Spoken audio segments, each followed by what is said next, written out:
This is gonna chill you to the bone. Not just your skin, not just your nerves. This story will seep into your marrow, leaving you shivering long after the last word. Imagine a night so still, it feels like the world's holding its breath. The city outside is silent, not a car, not a voice, not even the distant hum of life. The moon hangs heavy, casting a pale, ghostly glow over empty streets as if time itself has stopped to listen. Let's step into the darkness together.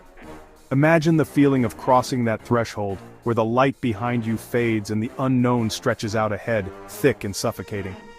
It started with a whisper. So faint, it could have been a trick of the mind, a breath of sound, curling through the shadows, barely more than a sigh.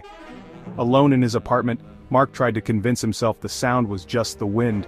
He told himself it was the old pipes, the settling of the building, the city's distant heartbeat. But deep down, he knew something was wrong.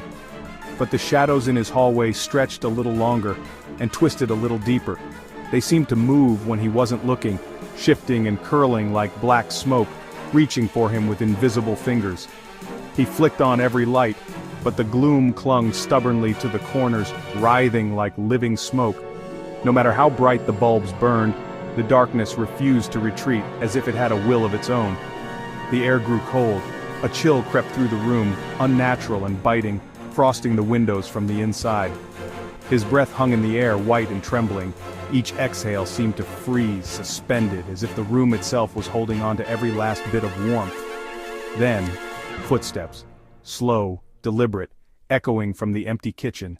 The sound was impossibly loud in the silence, each step measured as if someone or something was savoring the approach.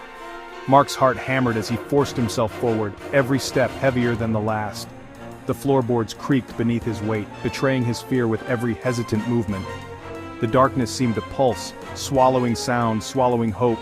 It pressed in on him, thick and suffocating, as if the very air was turning to ink. Suddenly the lights flickered, the bulbs buzzed and sputtered, casting frantic shadows that danced and twisted across the walls. Something moved, no, slithered across the wall. It was a shape without form, a darkness deeper than the night, gliding just out of sight. An arm, impossibly long and thin, unfurled